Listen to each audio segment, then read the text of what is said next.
So we have this thing we call the plant factor, right? And how much does that water need, plant need?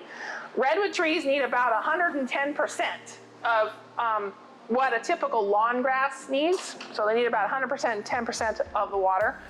Where, say, for instance, if I had, I don't know, a desert willow or something that was more of an adapted plant, it might need only about 30% of what that normal water would be. So there's a vast difference between the tree water requirements.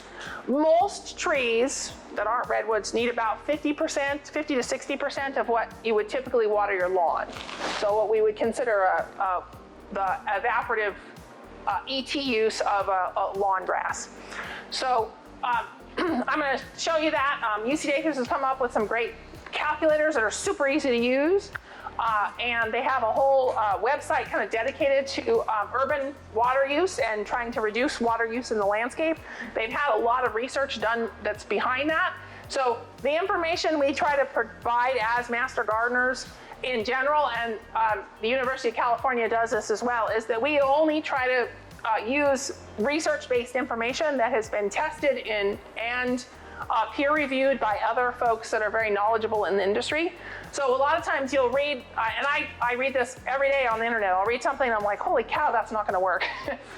But it's presented in such a way that it really looks like it's legitimate information. And so as master gardeners, we try to go through and look at only the information that we know is research-based. And so this particular website does that. It gives you that information. On a typical sprinkler system, you do not want to mix and match your heads, right? We recommend if you have a regular sprinkler system, you should have all spray system, have all spray heads on there, have all rotors, but you shouldn't match, drip system, spray heads, and rotors all on the same system. But with drip system, as long as you have enough flow from your supply line, you can mix and match. So you could mix micro spray and a bubbler and whatever else. Just do realize that only so many gallons per hour, or per minute, I should say, can go through your line. So if you just have a few, it's probably not an issue. But if you have a large yard and you're doing that, you might start to see where they're not working effectively because you have too much flow going through your drip line because your emitters are using too much water. So, but certainly you can mix and match all you like. And that's perfectly fine, and it'll work well.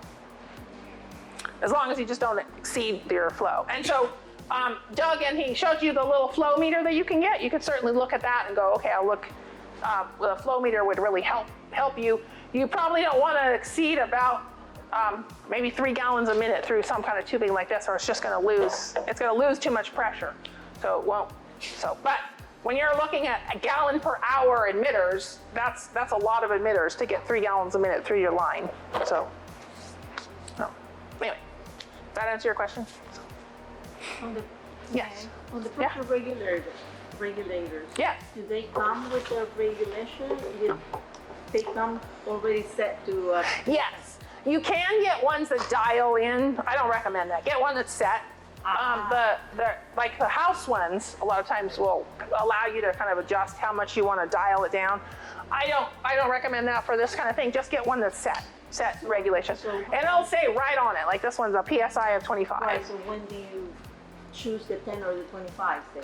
So for most drip systems, 25 is fine, unless you're going for drip tape or something like that where you know it's going to be really low water, then it'll then go for 10.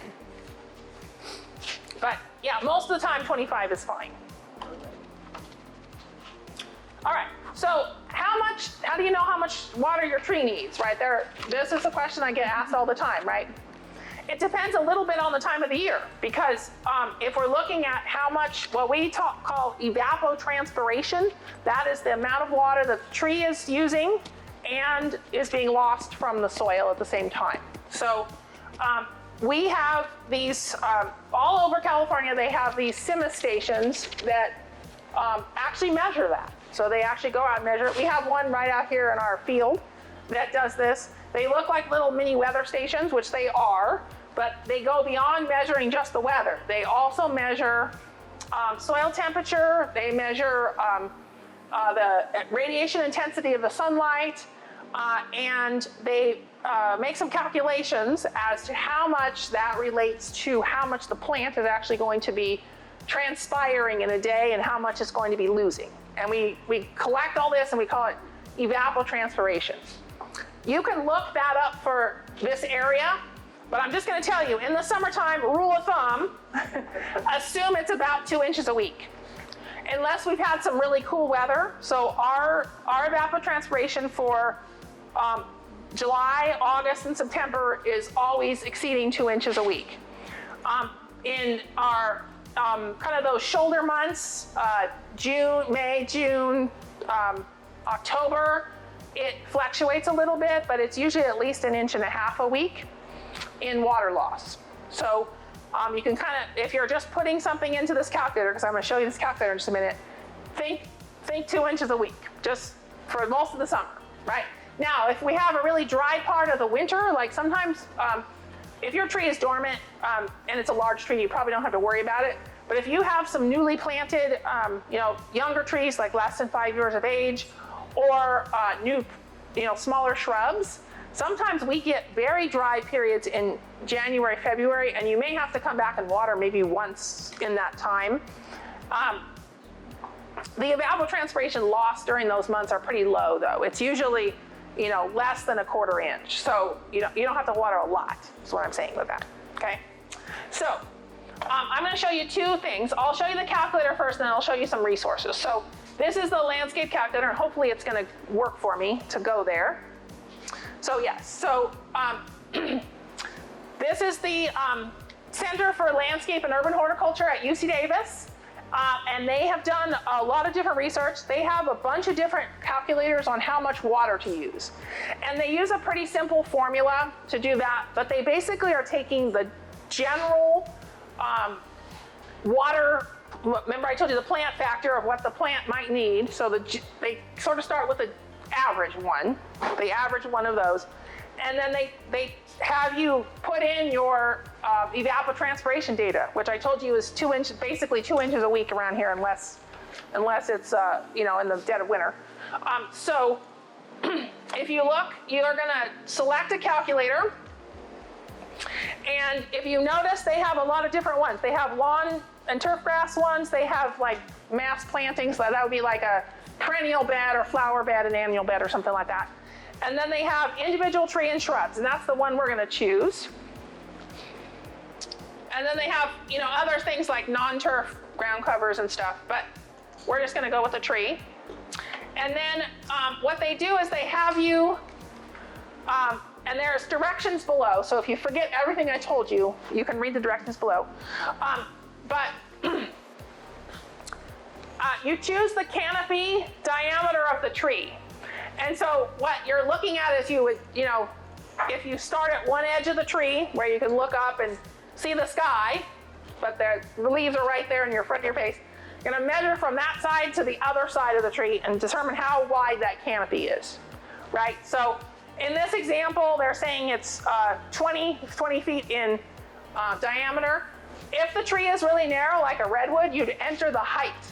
You wouldn't worry about the canopy, you'd enter the height of the tree. So if the tree is more of an upright or columnar type of tree, enter height rather than canopy. But for most shade trees, you'd enter the canopy. So this particular tree is, they have auto set in there 20 feet. We're gonna change our inches. This is inches per, they have it in inches per day. So if we have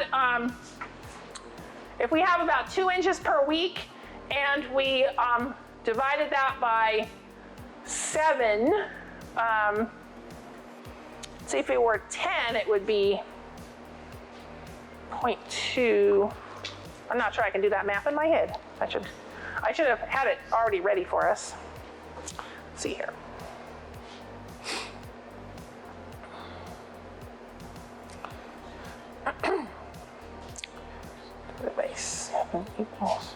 So about 0.28 is that would be. So we're gonna say 0.28, and that's just taking the 2 inches per week and dividing it by 7 days to get my daily one. I think you can also choose it, you can choose it by week as well. I've seen there's a place in here you can choose it by week. If you don't know, there's a spot where you can select your closest CIMA station and look at what the daily ET loss is for that. And they'll give you real-time data. They'll like give you what yesterday was, right? So you could get data that way. And then you're gonna submit it. So you'll just take that and submit it. Let's see, let's change this to a, whoops. See, well, I guess I already submitted it, right? Wait, yeah. So if we submit that, it's gonna tell you that your tree, so my 20-foot canopy tree, with this ET average, needs 27 gallons per day or 191 gallons per week. Wow. So, or about, if you're looking at inches, you know how inches, it needs about an inch of water, almost an inch of water a week, okay? Wow. So that's your average tree, right? Now, what if you have a tree that is a kind of a low water user? Now, this is based on your average tree. This is like, you know, I don't know if you have a red maple or I'm trying to think of other kind of average water user trees. If you have some of the different like ash trees, like a Modesto ash or a Raywood ash or something, that would be the water that it needs a week. Silver maples, pretty much into the maples. But what if you have a lower water use tree? So there's trees like Deodora cedars, a lot of the eastern oaks, like if you don't have a native oak, but you have an eastern oak, or any of the like sycamore or any of those, you know, London plane trees or any of those in that grouping, or the Chinese pistache, liquid ambers, all of those are sort of the lower water use trees. They use lower amounts of water.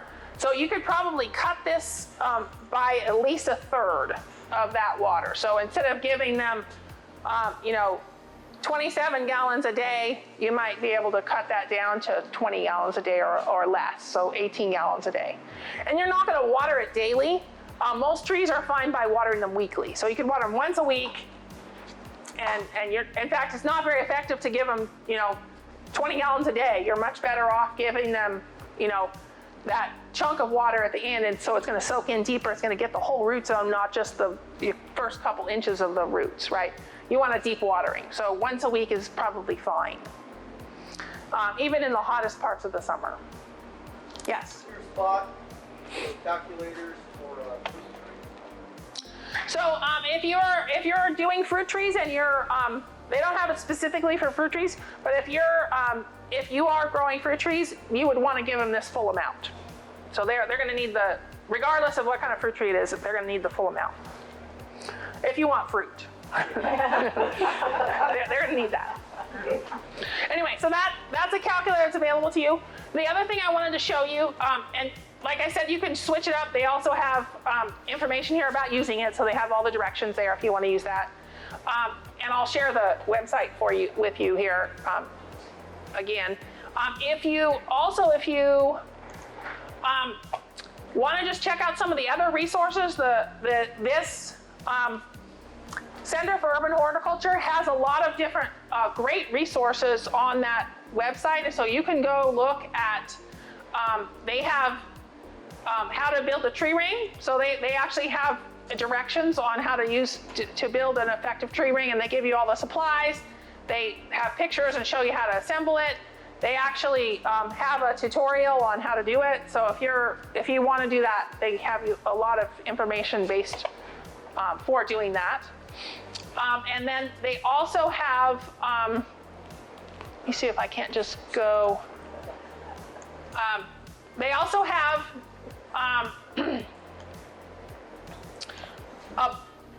links to the Wookles landscape species. So if you don't know how much water your tree actually needs, you can go to that site. They have thousands of trees and shrubs and stuff in that site. And you basically choose where you live, so put in Reading, and then you can choose the tree or whatever you have, and that will tell you its water need. It'll give you if it's a low water need, a high water need, a moderate water need, whatever. So then you can kind of be watering it appropriately for its water need. And that's an extensive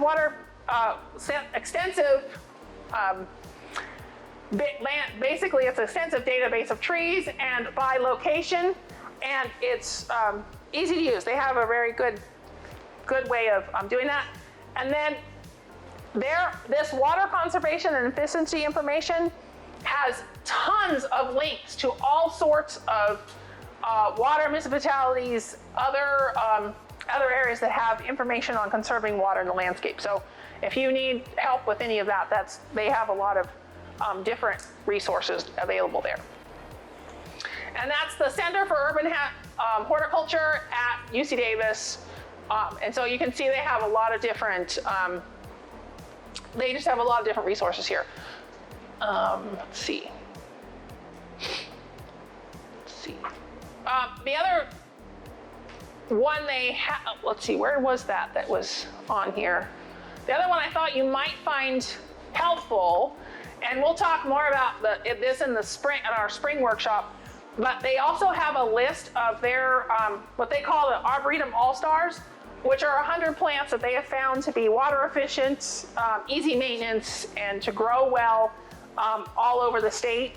We were part of that trial as they were doing that study, and they had plants from Redding to San Diego and in between, and they chose the ones that were the ones that did well in a variety of different climates and also are very low water use. They actually have trials where they don't water them at all over the summer, and then they evaluate how they look. So this is in Davis, so not quite as harsh as Redding, but still some of the pictures that they post of some of the plants at the end of the season, they're looking fabulous, and they have not been watered all summer, or some of them got maybe 2 or 3 waterings for the entire summer. So really is amazing how well they can perform. So the right plants can make a big difference.